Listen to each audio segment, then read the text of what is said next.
Shalom God's DNA. Berapa banyak hari ini yang excited? Boleh lambaikan tangan kamu. Mungkin kamu nggak bisa tatap muka langsung, tapi hari ini yang excited mungkin boleh kasih tepuk tangan. Mungkin kalau kamu malu, kamu boleh tepuk tangan di sini atau kamu tepuk tangan kecil aja. Tapi tunjukkan excited kamu waktu kamu ibadah di hari Minggu ini. So teman-teman, kita tak terasa udah, kalau dihitung-hitung udah sekitar 6 bulan. Kita nggak tahu, udah cukup lama, hampir 6 bulan. Kita udah nggak tatap muka langsung, bahkan kita udah nggak pernah yang namanya ibadah bersama-sama. Kita nggak bisa tuh yang di rumah, kayak mungkin berbeda ya rasanya waktu kita ibadah di offline maupun di online ini, benar-benar berbeda. Tapi one thing for sure yang harus kita ketahui, bahwa kita tahu bahwa Tuhan bekerja dimanapun. Jadi dia nggak pernah di satu tempat dia nggak bekerja dan di satu tempat yang lain dia bekerja. So teman-teman, hari ini kita memasuki minggu kedua di bulan September ini, di bulan ke-9 di tahun 2020. Tak terasa sekali gitu. Dan kita pastikan, aku pengen kasih tahu juga untuk semuanya bareng-bareng, kita harus belajar untuk merindukan Tuhan dimanapun kita berada. Jadi kita simpen yuk sama-sama, kita biarkan ada celengan rindu kalau kita bisa bilang, supaya waktu kita ibadah offline bersama-sama nanti di tahun depan, kita doakan saja COVID ini, pandemi ini cepat berakhir. Dan biarlah kita sama-sama waktu nanti kita ibadah bersama-sama, kita siapin yuk rasa yang terbaik, kita siapin yuk cara ibadah kita yang paling terbaik. Dan sekarang juga kita harus sama-sama yang terbaik. Amin. Oke, nah kita sama-sama hari ini kita akan belajar dan tema yang akan saya bawakan adalah tentang rooted in Christ.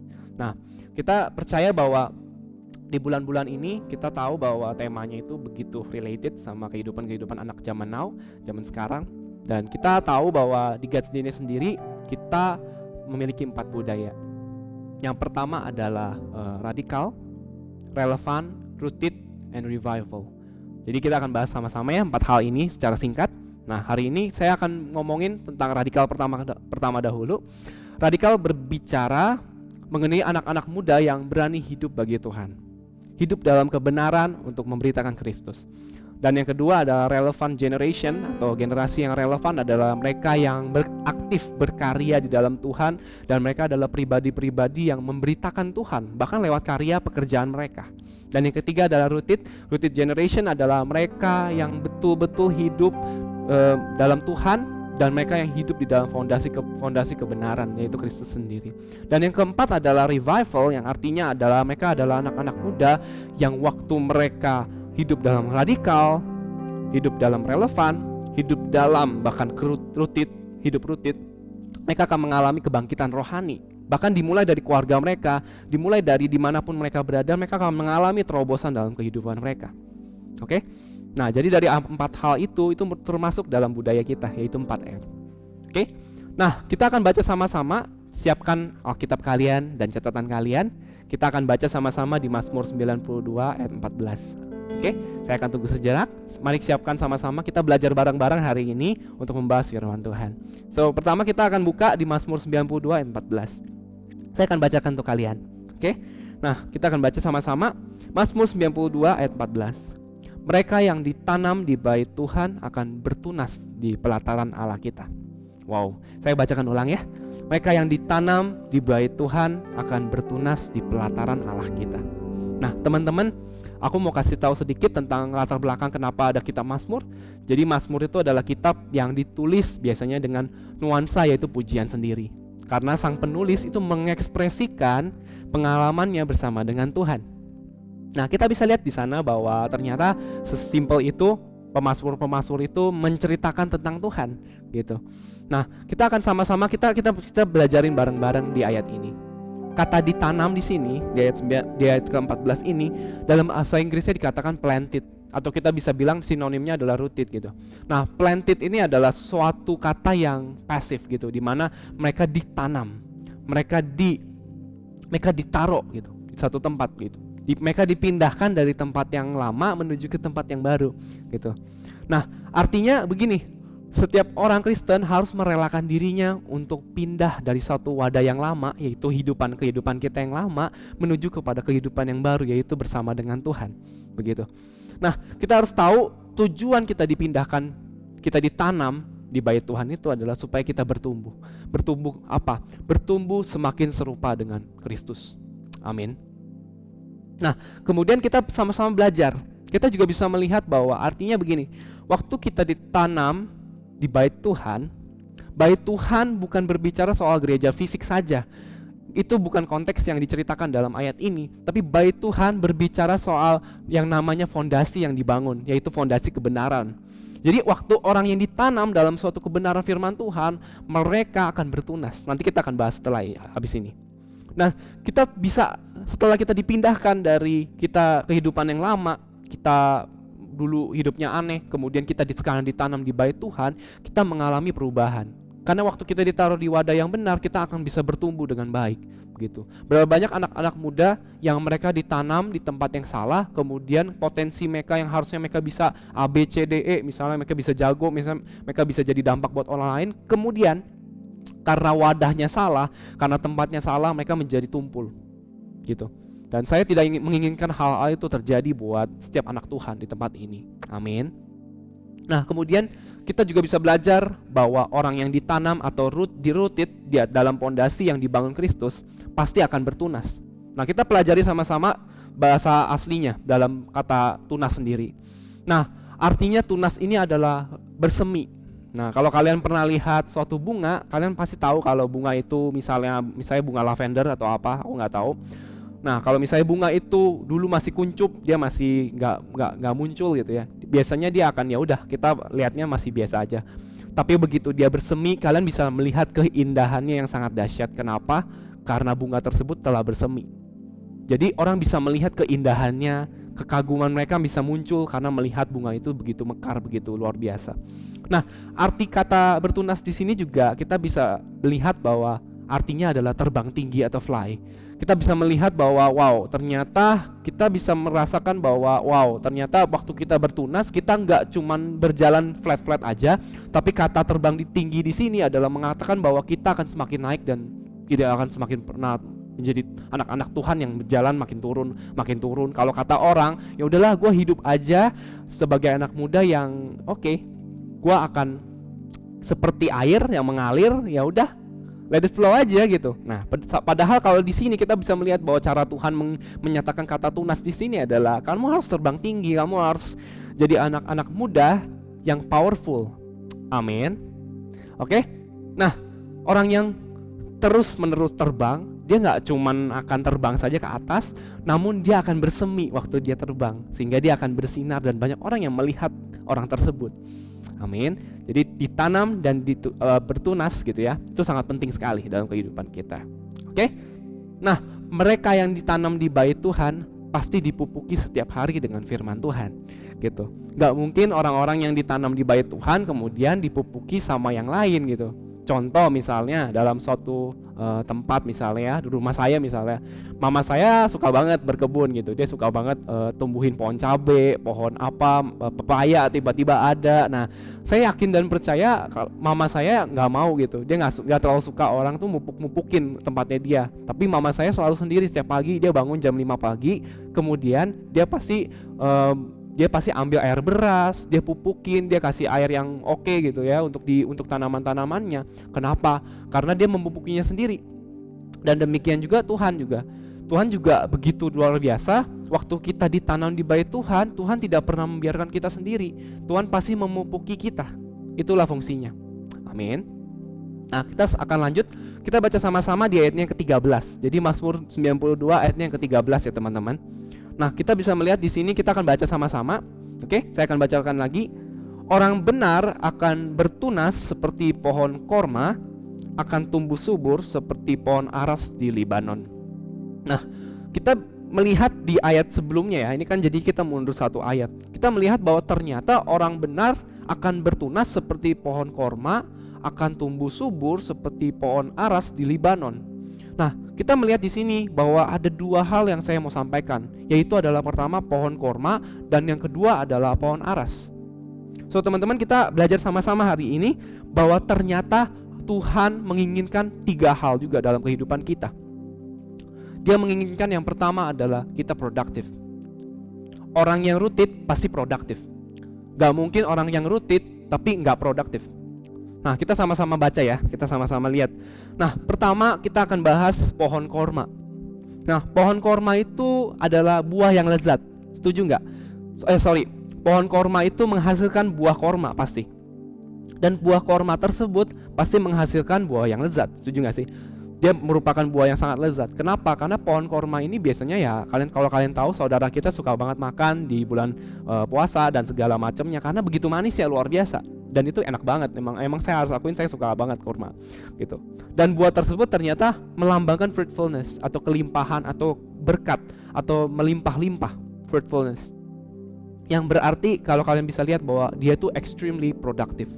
Jadi pohon korma ini menghasilkan buah korma yang extremely productive. Kenapa saya bisa bilang ini? Kita akan belajar sama-sama bahwa pohon korma ternyata hidupnya bisa sampai 100 tahun lamanya.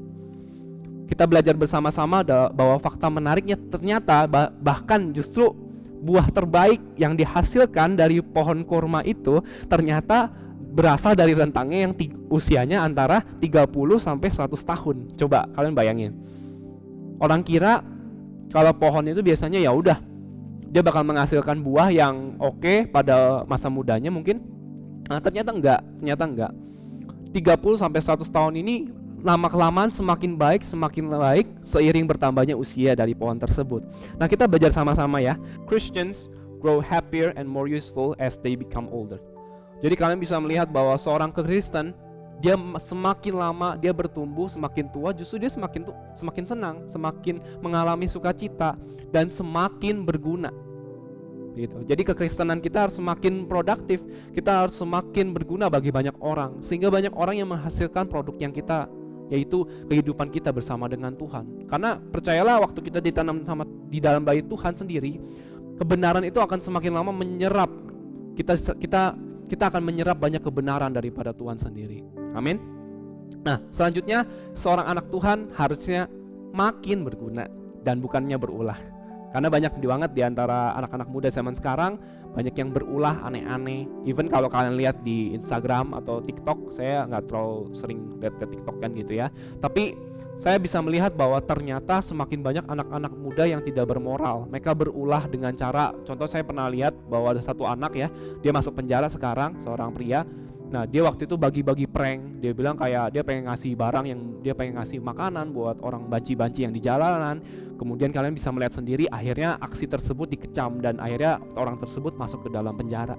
Bukannya menjadi berkat, namun dia berulah demi sebuah konten, gitu ya. Nah, tapi yang saya mau tekankan soal produktif itu nggak melulu soal belajar, nggak melulu soal ya kayak gue mau hidup produktif, gue mau belajar tiap hari, nggak cuman kayak gitu teman-teman. Tapi aktif menghasilkan buah kebenaran bagi orang banyak. Seorang Kristen harus produktif, dia harus menghasilkan buah yang orang bisa rasakan buat orang lain gitu ya teman-teman. Nah, selanjutnya yang kedua adalah stand firm. Kita masih di ayat yang sama di Mazmur 92 ayatnya yang ke-13. Nah, stand firm kenapa? Pertama kita akan bahas pohon arasnya sendiri. Nah, pohon aras atau dalam bahasa Inggrisnya itu adalah pohon kedar ya. Nah, pohon aras itu adalah pohon yang tidak dapat menjadi rusak. Dia adalah pohon yang benar-benar stand firm, yang kuat. Dia nggak mudah yang namanya kayak gampang jatuh, nggak gitu. Dan bahkan pohon aras itu tidak bisa digoyahkan teman-teman. Oke? Dan di dalam budaya Timur Tengah biasanya pohon aras itu melambangkan panjang umur. Nah, kalian bisa melihat sendiri bahwa ternyata pohon aras adalah lambang harusnya kehidupan kita seperti itu sih. Kenapa? Karena pohon aras harusnya yang menjadi representasi kita gitu. Kita menjadi anak-anak muda yang powerful, namun gak di awal doang powerful, tapi kita stand firm, berdiri bagi generasi ini. Kita berdiri bagi dalam kebenaran, kita gak gampang goyah. Masalah boleh datang, tapi kita bisa melewatinya bersama dengan Tuhan. Amin. Oke. Nah, selanjutnya saya mau katakan bahwa Christians should not be easy to be affected by the desire of the flesh. Jadi anak-anak Tuhan, orang-orang Kristen gak boleh mudah terdistraksi oleh keinginan daging. Memang kita hidup dalam daging, tapi ketahuilah bahwa kita harusnya memiliki pikiran Tuhan. Kita harusnya tertanam di dalam Tuhan, dan waktu kita mulai tertanam di dalam Tuhan itu, kita semakin lama semakin stand firm gitu. Oke? Yang mengerti stand firm boleh katakan stand firm atau teguh. Oke. Nah, terus dari cerita kedua pohon tersebut tuh artinya apa sih sebenarnya? Nah, kedua pohon tersebut melambangkan orang yang senang berada dekat dengan Allah. Mereka merelakan dirinya ditanam. Yang paling pertama itu di dalam Tuhan, sehingga mereka dapat menjadi dekat dan hidup dalam kebenaran. So, kita harus tahu bahwa sebagai anak-anak muda, kita harusnya semakin lama semakin dekat dengan yang samanya sumber kebenaran, yaitu Tuhan sendiri. Oke? Nah, yang ketiga, yang terakhir yang saya mau sampaikan adalah fruitful. Fruitful, menjadi berbuah. Oke? Penuh dengan buah kehidupannya. Kita sama-sama baca yuk di Mazmur 92 ayat 15. Sebentar lagi saya selesai. Dan di Mazmur 92 ayat 15 dikatakan seperti ini, pada masa tua pun mereka masih berbuah, menjadi gemuk dan segar, untuk memberitakan bahwa Tuhan itu benar, bahwa Ia gunung batuku dan tidak ada kecurangan padanya. Jadi sampai ayat ke-16 ya. Nah, kita bisa melihat bahwa ternyata dari ilustrasi, dari penjelasan mengenai apa itu pohon aras, ya kan, pohon kedar yang saya maksud, dan pohon korma tadi, ternyata semakin tua mereka masih berbuah kok.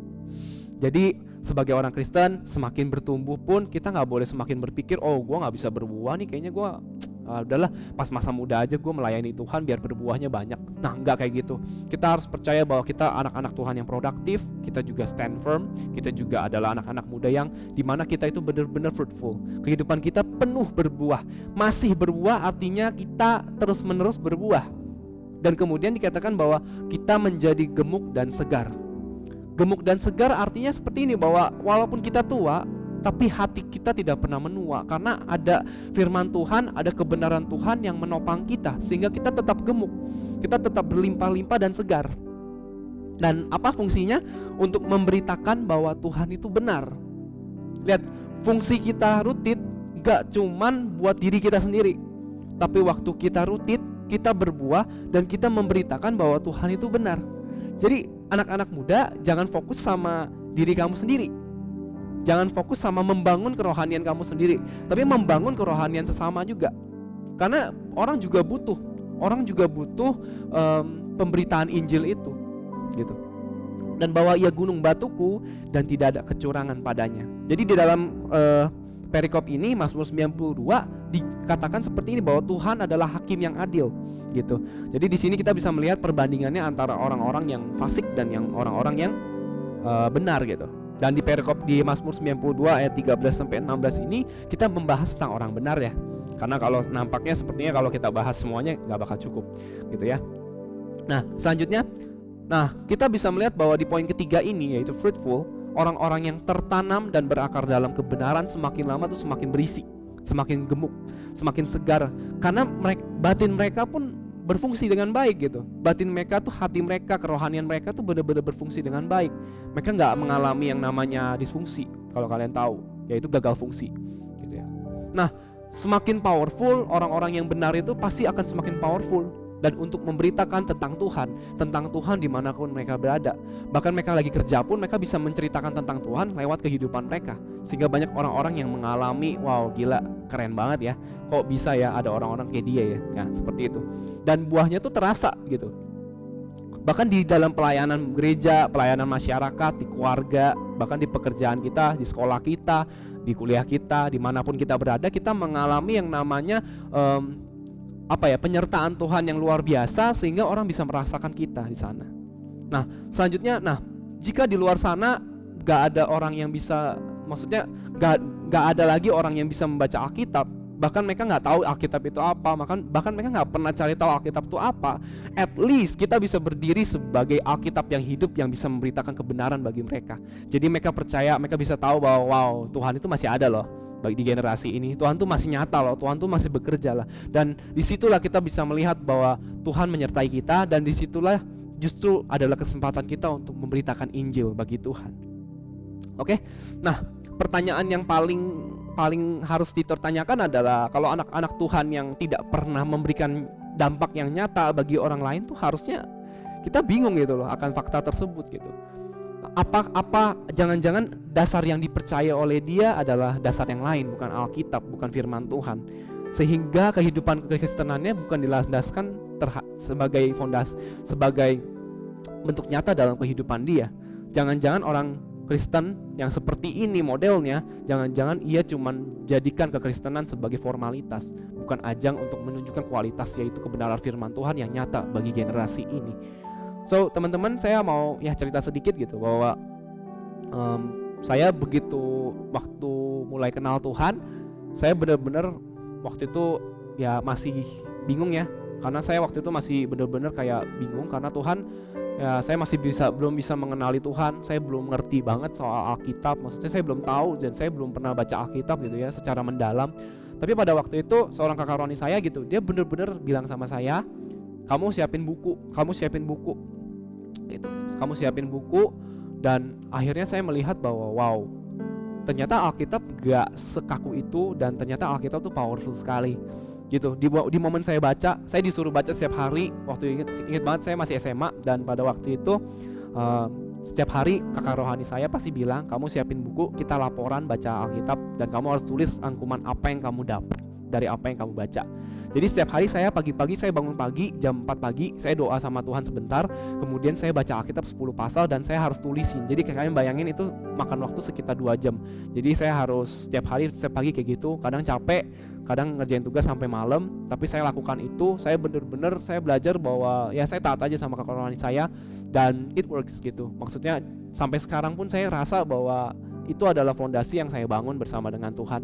Saya melihat bahwa Tuhan begitu bekerja di dalam kehidupan saya, bukan cuman karena saya bisa ini, saya bisa itu, enggak cuman itu.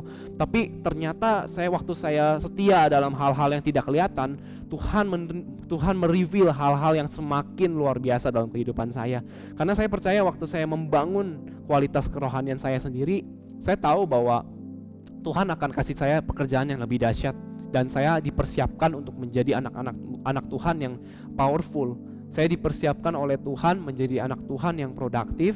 Saya dipersiapkan sebagai anak Tuhan yang stand firm, yang berdiri teguh gitu ya. Dan yang ketiga, saya dipersiapkan menjadi anak-anak yang fruitful. Dan saya bersyukur banget, saya bersyukur sekali bahwa Tuhan benar-benar bekerja di dalam kehidupan saya. Saya membangun generasi juga, saya membangun generasi di Cool. Saya benar-benar so proud. Contohnya misalnya Cool Ezra ini, kalau kalian belum ikut Cool, please ikut Cool. Kontak habis ini, setelah ibadah ini kalian kontak God's DNA, DM di Instagram. Kalau Facebook nampaknya mungkin tidak aktif ya, saya nggak tahu. Tapi DM aja yang ada di Instagram. Kalian bisa tanya mereka, Kak aku mau ikut Cool, karena sekarang kita Cool online. So kalian bisa melihat bahwa wow, Tuhan bekerja luar biasa. Kalau kita hidup dalam kebenaran, kita berakar, kita ditanam di dalam Tuhan, saya pastikan banyak hal yang Tuhan bukakan dalam kehidupan kalian. Bahkan Tuhan bisa bekerja di dalam rumah kalian. Bahkan Tuhan tiba-tiba bisa menjamah orang tua kalian yang belum mengenal Tuhan, teman kalian yang benci banget sama kalian, mungkin aja bisa kalian. Karena kita percaya bahwa segala sesuatu tuh pasti bisa terjadi di dalam nama Tuhan Yesus. Amin. Nah, kita percaya bahwa banyak hal yang bisa Tuhan bukakan. Oke, nah sekarang hari ini kita belajar bareng-bareng bahwa kehidupan tertanam, berakar, rooted in Christ itu penting banget. Karena di dalam Tuhan sendiri kita menemukan kebenaran, kita menemukan yang namanya sumber firman Tuhan yang hidup, yang menghidupkan kehidupan batin kita. Kerohanian kita jadi bertumbuh semakin lama.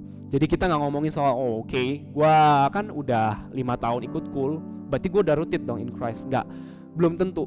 Karena yang menentukan kualitas kamu dengan Tuhan itu bukan cuma soal kuantitas, berapa lama kamu ikut ibadah, ikut Cool dan segala macamnya. Jadi pastikan kamu harus benar-benar rooted in Christ. Jadikan firman Tuhan sebagai dasar kehidupan kamu.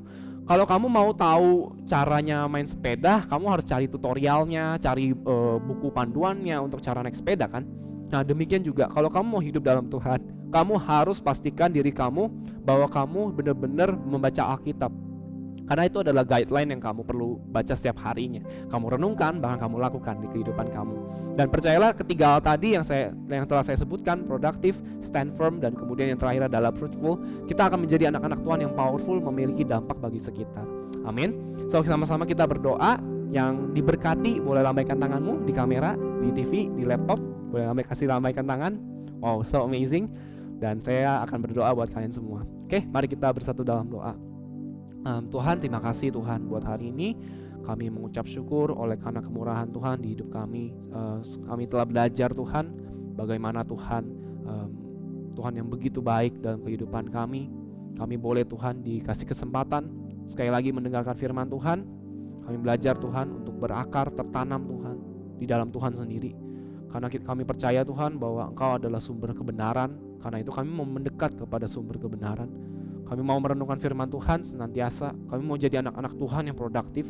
Kami mau jadi anak-anak Tuhan yang begitu luar biasa Tuhan, berdiri teguh dalam iman Tuhan, gak mengalami goncangan. Mungkin kami mengalami yang namanya badai Tuhan, tapi kami gak jatuh Tuhan, kami gak roboh Tuhan, karena Tuhan menopang kami ya Tuhan. Tuhan, kami juga berdoa ya Bapa, biarkan kami menjadi anak-anak muda yang fruitful. Kami hidup menghasilkan buah kebenaran bagi banyak orang Tuhan, sehingga lewat pertobatan kami ya Tuhan, banyak-banyak orang Tuhan yang berubah justru karena buah pertobatan yang kami lakukan Tuhan. Tuhan terima kasih Tuhan, sertai kami Tuhan. Tuhan biarkan Tuhan jamah kami dimanapun kami berada ya Tuhan. Biarkan kami semakin naik dan bukan semakin turun Tuhan. Kami jadi kepala Tuhan dimanapun Tuhan kami berada, di marketplace Tuhan, di sekolah kami Tuhan, di kuliah kami ya Tuhan, di keluarga kami Tuhan. Kami berdoa ya Bapa, biarkan penyertaan itu sempurna Tuhan di kehidupan kami. Terima kasih Tuhan, kami telah berdoa dan mengucap syukur. Yang percaya sama-sama kita katakan amin.